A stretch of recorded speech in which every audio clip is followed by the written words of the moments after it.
A tiny reduction recognized by the USDA for the Brazilian soybean production, and yet the rally that we had on this Friday. We are going to discuss with Jerry Gidel right here on Connected Farmer, your channel, to keep you up to date with the latest trends in agriculture and livestock.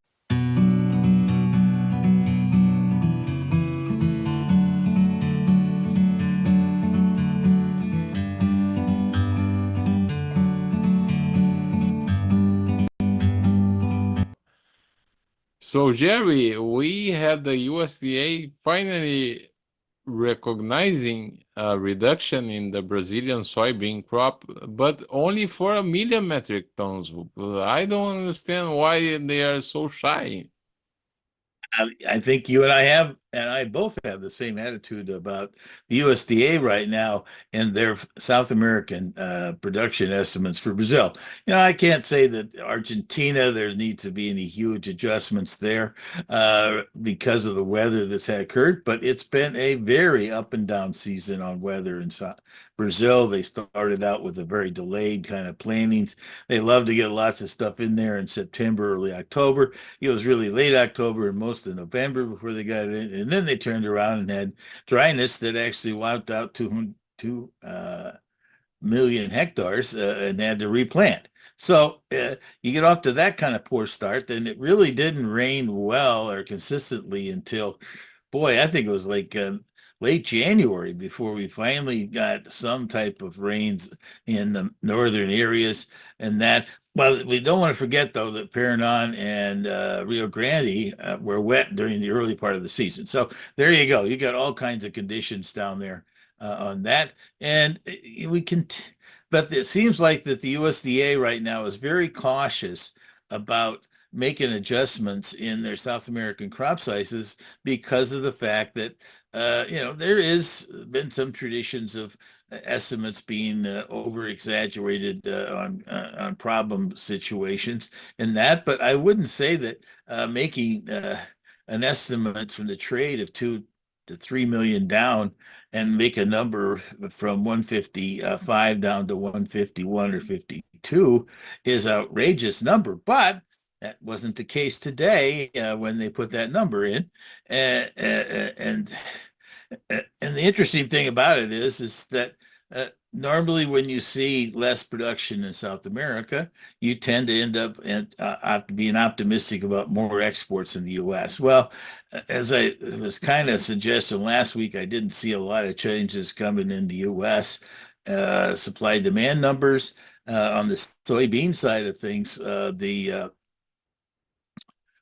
exports, they made adjustment down last month on exports and we're running along at a respectably close area. We have had some poor ones the last 2 weeks on exports, from 2 and 5 million, but we had a very good jump back this week to 22 million in sales, and that's actually we need to average about 10. So getting back ahead on the top side of that average is good. But interestingly enough, they didn't make adjustments in the US. They left it at 315 million, and that. But the other interesting twist on it from their point of view, they only adjusted down Brazil's output by the excuse me, by the 1 million. And looking across the border there to Argentina, they left that number at 50 million. There was a lot of attitude and optimism about Argentina maybe having a big jump here in production above the 50. And 50 is a big recovery for last year's 35 million. Don't be shy about that idea. But at the same time, there was a hot streak in here just after the last report that supposedly damaged some of the harvested beans down there in one of the provinces. I think it was in Santa Fe, but it could have been in the northern part of Cordoba. But either one, that feature, keeping it changed. Then, so the world numbers didn't change a lot, and as we know, the U.S. didn't change a lot. But then on the corn side of things, they didn't make adjustments in corn exports either because they left the South American Brazilian crop at 124 million unchanged. To some extent, we've had a pickup in plantings during the month of February here and I'd have to say, though we're still probably had somewhere between 20 and 25% of the crop was not planted by the 1st of March. And that's a danger sign of potentially their crop size on corn for double crop might not get all of it fulfilled before the dry season starts. That dry season in South America can vary anywhere from uh, mid-April all the way to 1st of June. Now, if it stays, where it's rain around and not extremely hot and that type of thing, to mid-May or even after, then, their corn crop in South America for the second crop will be pretty good, and it will not see a lot of shrinkage, down below 120 or thereabouts. So that's comparison to some of the recent ideas here as low as 115 to 120 on things. So, and to some extent, the concerns earlier here about things, you have to cut that bad spot out of there. Sorry. I moved this cursor around as I talk, and all of a sudden I knocked the thing off the screen. Now, let's go back to the corn side of things here on the numbers at this point.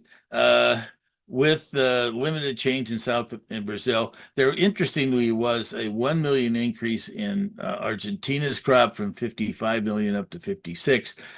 So, to some extent, you'd have to say, oh, well, then, everything's great down in South America, but it really doesn't make a lot of difference on second crop corn production until we get about 6 or 8 weeks from now.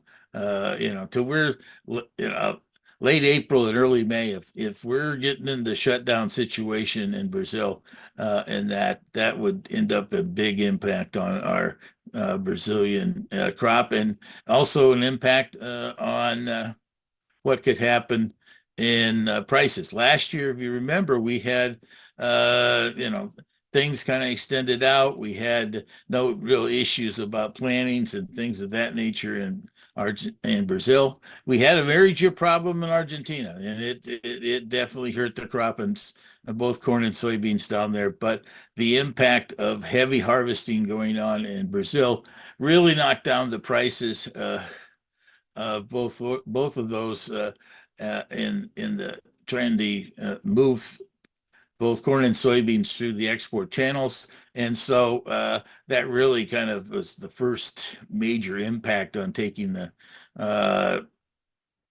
corn and soybean prices down after the issues in the Black Sea from a year and a half earlier than that occurred. So that's the thing that's interesting at this point. Now, interestingly enough, we've come down in both cases down to in the corn down to low value, and we went down below $12 in soybeans on the futures prices.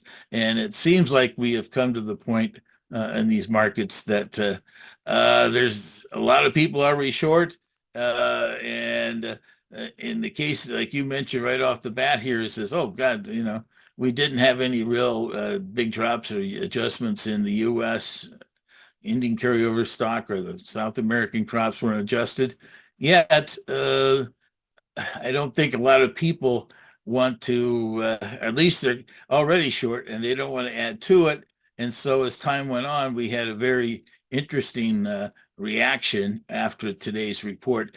We think about the USDA's numbers like that, you'd think that they would push them down further, but we'd already broken beans, $1.50. We'd taken 60, 80 cents more out of corn. So I think that's the kind of the interesting twist in here in those cases there for both corn and soybeans, that the markets it's time to look at what the next move is. And if we have less production, that maybe means that we're going to have some stability and some recovery in prices into the at least the first half of spring. Yeah, wow, this week we had some rains in the center west of Brazil and the southern parts of Brazil.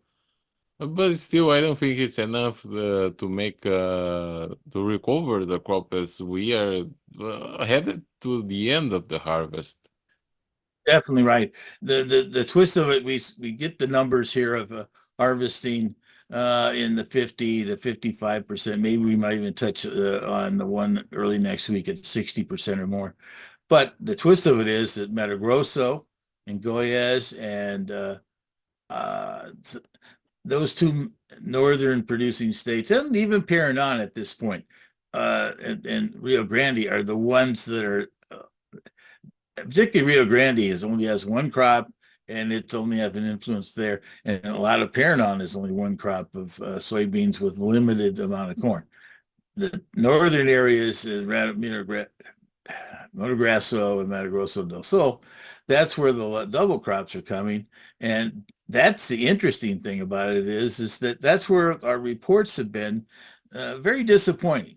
And so I wonder if in the northern areas of that, we're starting to run out of harvest pressure.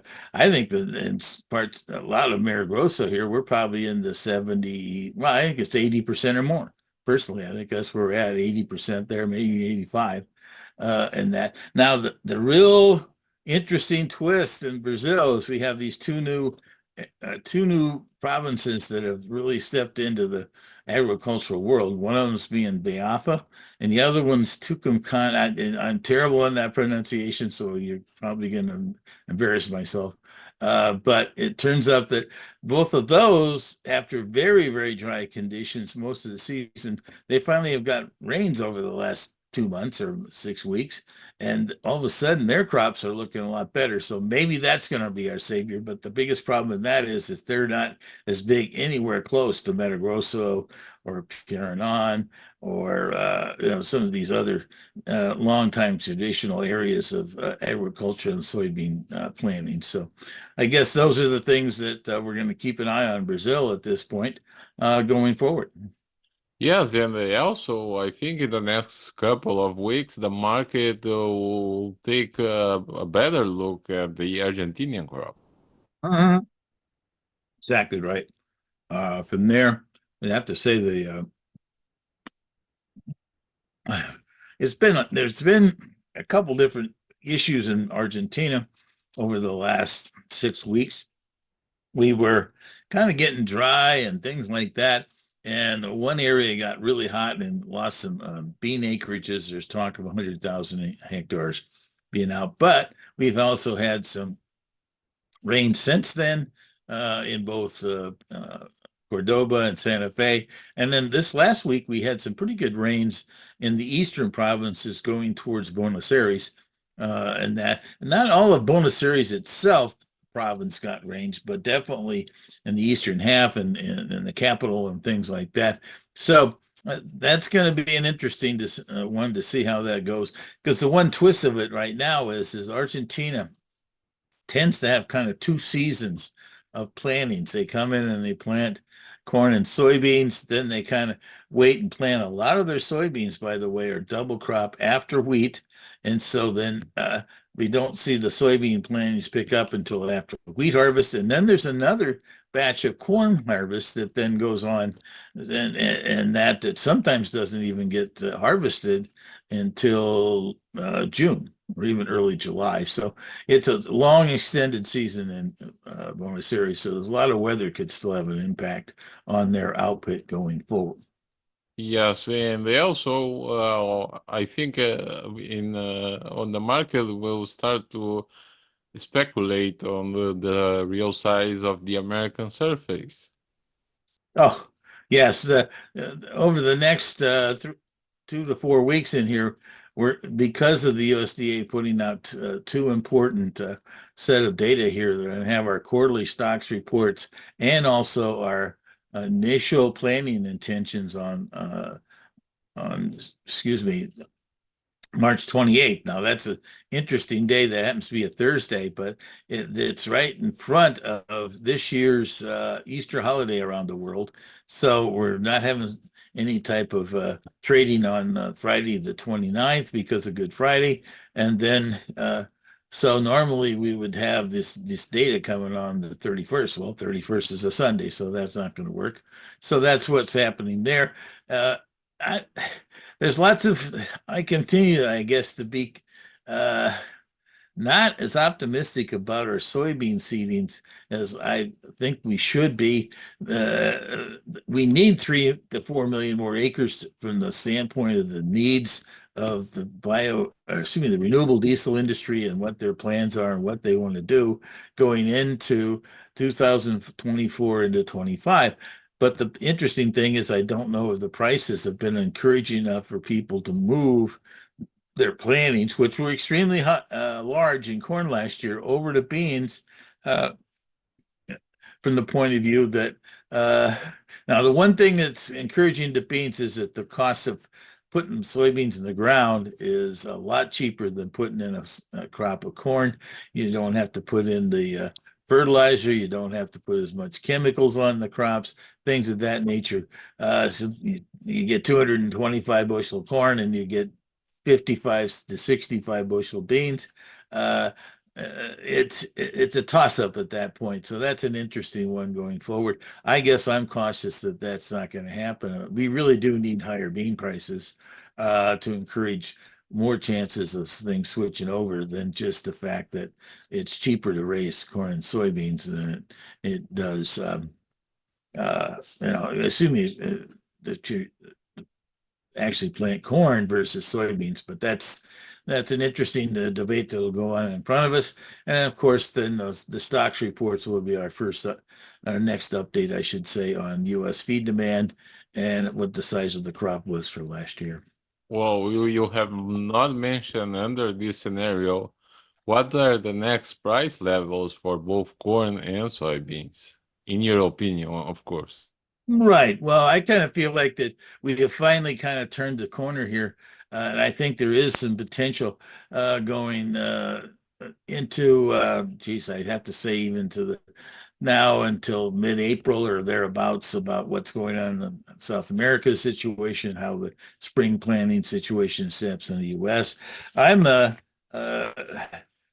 wanting to also start to increase our plant seeding, excuse me, our sales at this point. We've been 50% on soybeans for quite some time.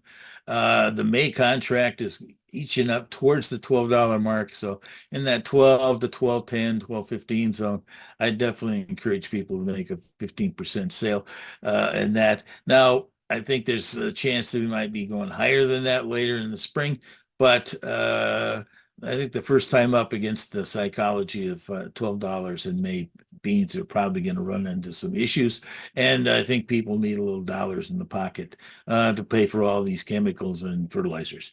Interestingly enough, on the corn side, similar situation there. Looking at making moving my uh, sales up to 55%. I've been looking at 50, but I think I'm going to 55% in the 445 to 452 zone. We're not too far from it right now. I kind of feel like some of these prices could actually come about early next week, and that the 55% level, I think, is a good place to get old crop corn up to. And we also want to think about getting started on new crop sales out here. The basis levels on corn and soybeans are pretty good on old crop. The crop is not the greatest, as they always do this time of year, but I still think that looking at the chances of December corn to be up around 475 to 485 to get 15%, and the same thing on beans, 15% in the 1185 to 1195 round would be a good place to get your feet wet going into next year. Now, the wheat market, we haven't discussed that much. The interesting thing was is that uh, there really wasn't anticipated a lot of excitement in that market until all of a sudden the last 2 days. The Chinese that bought soft red wheat way last summer, back in, geez, I think they bought it in like September of last year. And that, actually, it was a little later than that. It was farther into the fall. And that, uh, the price has not gone up, and they've shipped some of it, but they've decided that, and there was big rumor on this, and that was the break we had, geez, I think 2 days ahead of the report, and that, and so they did end up uh, Friday or today and yesterday, they've kind of dropped off about 9 million of that total. And interestingly enough, the USDA made a quick analysis here and decided to take 15 million out of their exports. But the interesting thing about that is that we're still at extremely tight levels here, around 600 and I think 73 million, something like that, on carryover stock on wheat. So the conditions around the world, and particularly in the Southwest as we go into the spring period here, will be watched closely. But I would also bump my export, or excuse me, my hard red wheat sales up to 65 to 2%, 65% or two-thirds of this, what's in the storage there, and that. And kind of move along, get some cash in the pocket so we can see how far this thing might happen the rest of the spring. But right now, at least, it's kind of encouraging that even with lackluster type of data today, we really had a pretty important and reaction to the market to the upside, as I think that it really reflects the fact that we had everybody on one side of the teeter-totter, and at this point, maybe some of them will be getting off, and there's a chance for it to maybe have some enthusiasm up through the planting season and seeing where that goes along here in the U.S. Late April and May. But in the short term, at least we've staved off this negative attitude on corn, soybeans, and wheat, and we'll just see where it wants to go. A lot of excitement. I want to dedicate this episode for if anyone is watching, for the people of the Brazilian state of Tocantins. Good. I'm glad you got it pronounced right. Thank you for covering up my mistake. Have a good evening, sir. Thank you, Mhm. sir. You bet.